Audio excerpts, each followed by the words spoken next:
Hello dear children.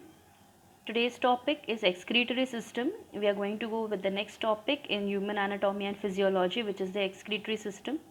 Now talking about the excretory system, you have learned that excretion is the process of removal of waste products from the body, right?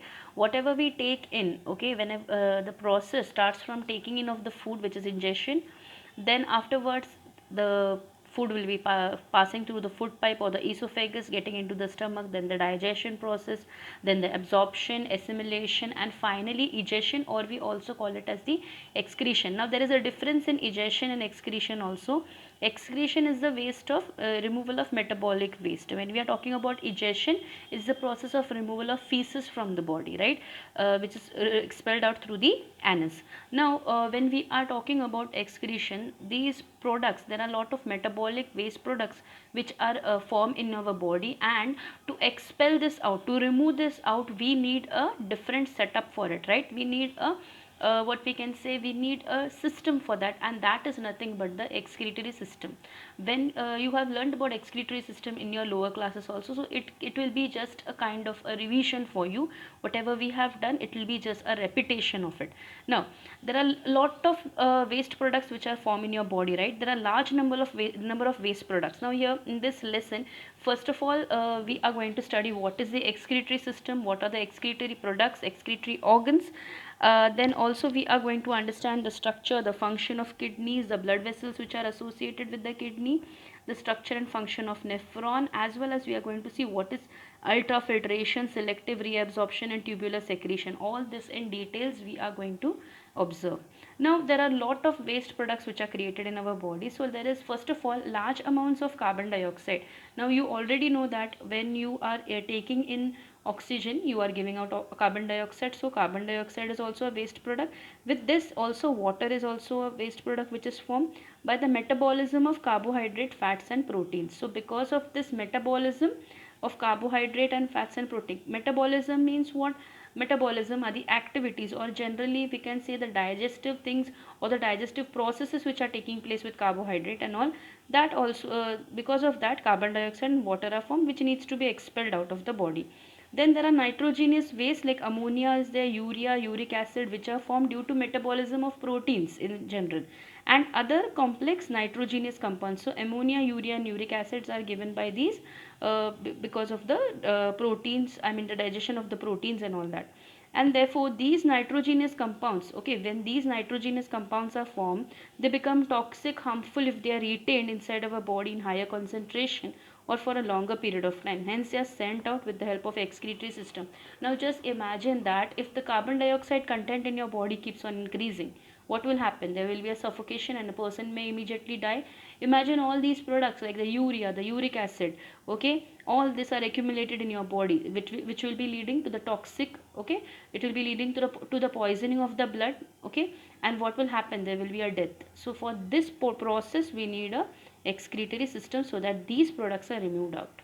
Now excretion, we say that it's the process of what? Process of removal of chemical waste, that is nitrogenous waste from the body, which is called as excretion. Excretion is playing an important role in maintaining the homeostatic, that is a steady state condition of the body.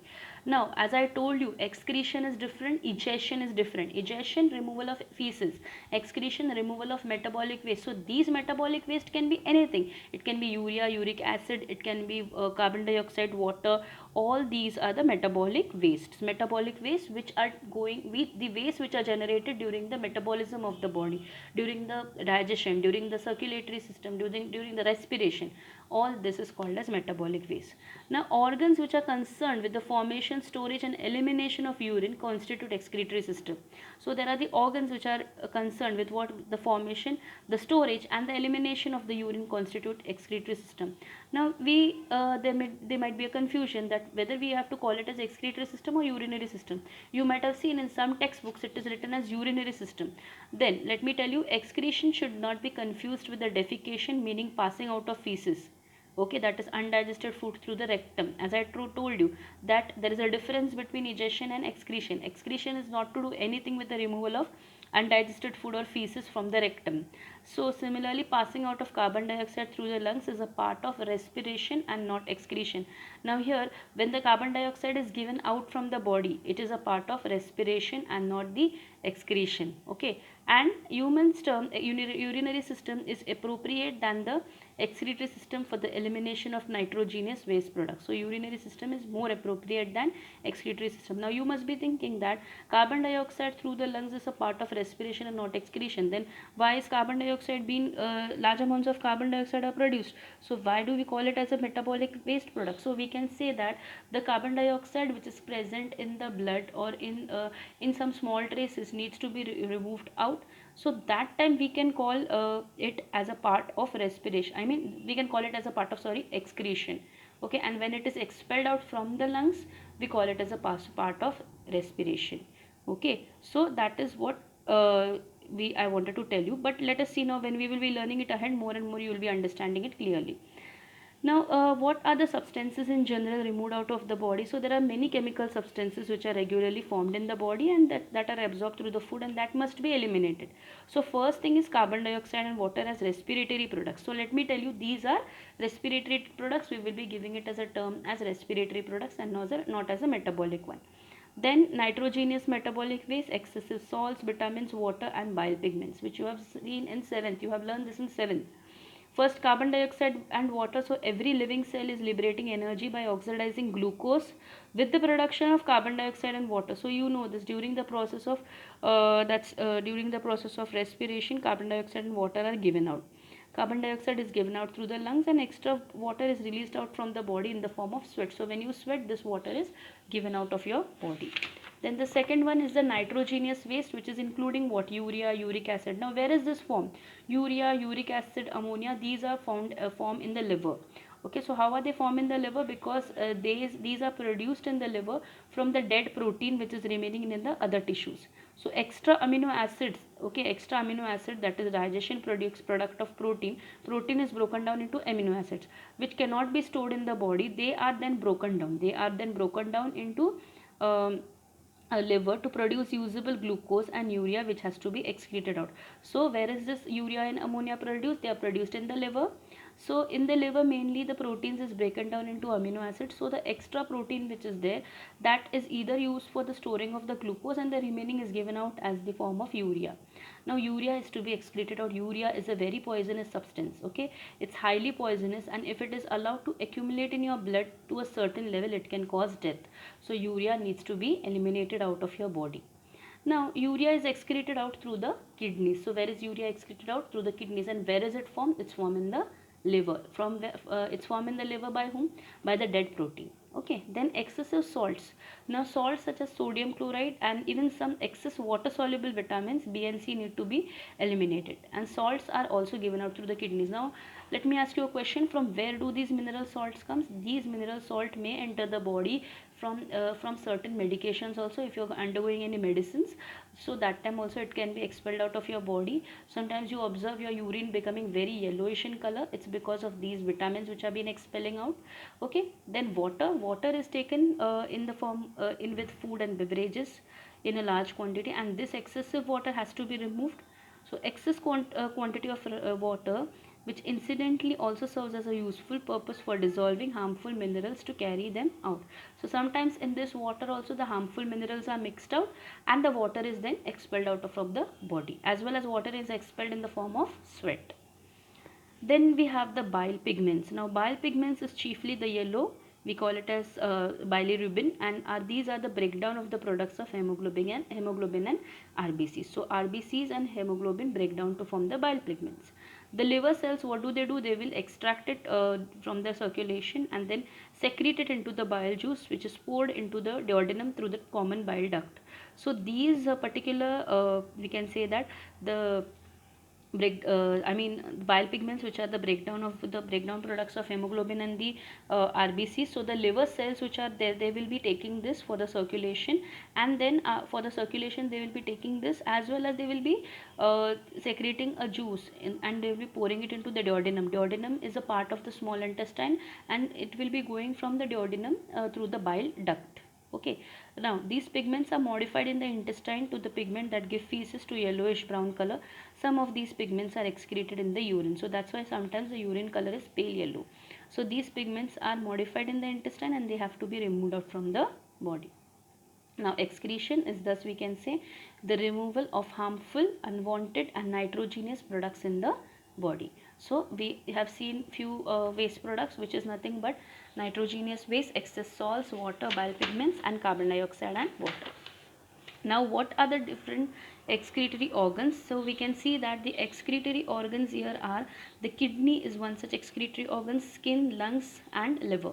Now kidney, these are nothing but the primary or the chief excretory organ which eliminate the nitrogenous waste products, mainly urea, from the blood and throwing it in the form of the urine. So main chief organ is the kidneys. Kidneys are the primary excretory organs. They will be eliminating the nitrogenous waste and mainly they will be eliminating the urea. And in addition to the kidney, there is a associated urinary system. The following that is the accessory excretory organs also help in removing waste products from the body. So accessory excretory organs are the skin. Now skin is also kind of an excretory organ because it is eliminating the water in the form of sweat. So sweat is excreted by the sweat glands of the skin, which primarily will be excreting water and sodium chloride along with small amounts of urea and lactic acid too. So sweat glands will be passing out sweat only when it is required for cooling. So truly they are not excretory. Then second is lungs. Lungs is excreting out what? Carbon dioxide from the body through the expired air. Liver detoxifies ammonia, converting it into urea. So urea is excreted out through the urine, and liver also breaks down the cholesterol, the alcohol, nicotine and drugs. Nicotine is a kind of a drug. Okay, so it will be, liver will be also expelling this out. Okay, fine. Now let us see what is the kidneys now. So this is the main human urinary system which is there. You can see here these two kidneys over here. Then you can see the aorta, you can see the posterior vena cava, the adrenal gland over here, the ureter, this is the ureter, this is the urinary bladder, this is the sphincter down here, and the urethra. Okay, now what is actually kidney? Kidneys are nothing but two bean shaped organs which are there. They are about 10 centimeter and 6 centimeter wide, located on either side of the backbone, and they are protected by the we can say by the last two ribs of the lungs, we can say. Now the right kidney which is there, okay, the right kidney is slightly little lower than the left one. Okay, this is because of the presence of heart, we can say that it's little lower. Then there is a tube ureter. You can see the tube ureter which is arising from the notch, that is helium. Okay, so it is we can say that that's the helium of it. So here you can see the helium. So the ureter which is there, it arises from the helium. Ureter is nothing but two narrow, we can say, the tubes which are arising from the kidney and enter the urinary bladder, that is called as the ureter. So ureter is starting from here, helium, in the median surface of kidney, and this is connected behind the urinary bladder. So you can see that this is the ureter which goes to the urinary bladder in the lower part of the abdomen. The front end of the ureter is somewhat expanded and is called as the pelvis. So you can see the front end of it which is called as the pelvis. Now the urine which is there, it is produced in the kidneys over here, and it is constantly flowing through the ureters and getting collected in the urinary bladder. So you can see somewhat over here that if this is the kidney and this is the helium, from the helium there is a narrow end called as pelvis. From the pelvis the ureter will be getting into the urinary bladder. So the ureters are the tubes which are carrying the urine from the kidneys to the urinary bladder. Then we can see the next thing, the urine which is produced is constantly flow through the ureters and collects in the urinary bladder. Now the urine is intermittently emptied from the urinary bladder to the outside of the body through the urethra. Right, so you already know that once you feel the urinary bladder, the urine is collected. When you feel the urge to urinate, the urethra opens and the urine is expelled out through the urethra. Okay, it's emptied out through the urethra. Now the openings of the ureters into the bladder are somewhat projecting and act like the valves. So they are valves in, you can say that there are valves which prevent the backflow of the urine, right? So here you can say that the sphincter, the circular muscle which guards the opening of the bladder, relaxes only at the time of urination, which is called as mituration, and under an impulse from the brain. So the brain receives the signal, and then the person feels the urge to urinate, and then that process is called as urination, the expelling out of the urine from the body. Okay, then we have certain things that what are these? Now there are tears, sweat, saliva, milk, insulin, and urine. Now out of these, only urine is a excretion product, excretory product. Rest all are secretions. What are secretions? Secretions are given out by the cell or the gland, some substance that has some utility for the body. They are useful. While urine, it's not useful, it needs to be expelled out, so it's an excretion. Rest all are the secretion. Okay, now let us see the internal structure of the kidney. Now how is the internal structure of the kidney? Now here you can see it's a longitudinal section of the kidney is given as. Now here there are two main regions, which is called as the outer dark region, which is the cortex, and the inner light region is the medulla. So you can see here this is a longitudinal section. Okay, so here the outer region is the cortex, and inner is the lighter region called the medulla, and they have finely stripped arranged in several conical pyramids. You can see some conical pyramids over here. Here also you can see some conical pyramids. Now the apex of each pyramid is called as papilla, which is projecting out. Okay, we can see which is projecting out to the pelvis of the kidney. So you can see these are the papillae which are projecting out of the pelvis. So these are nothing but the pyramids. Okay, and these are the papillae which are coming out. Okay, now portions of the cortical tissue extend in adjacent renal pyramids to form the renal columns. So you can see certain renal columns over here. Okay, these are the renal columns inside.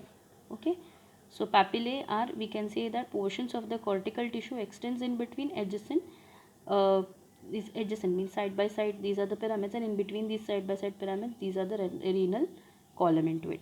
Now the kidney is composed of a numerous number of minute tubules, which are called as uniferous tubules or nephrons or renal tubules. Now nephron is a structural as well as functional unit of kidney. So nephron is structural and functional unit of the kidney. So lot of nephrons are present here. Where are they present? They are present in the kidneys. So you can see over here also the cortex, which is the outer dark region, the medulla, these are the pyramids, and the ending of the pyramids are papillae. There's a renal artery, renal vein, pelvis, and ureter. So this is the internal structure of the kidney. So I'll just quickly revise what we did. We have studied that excretion process. We have started with the excretion process, which are the substances which are eliminated out of the body, as well as the excretory organs we saw in details, the excretory products, the kidney, that is a structure, and the internal structure of the kidney. Then tomorrow we will be seeing the structure of the kidney tubule and many other things. Okay, I hope you are understanding each and everything. Just go through it very carefully. Thank you children, and take care.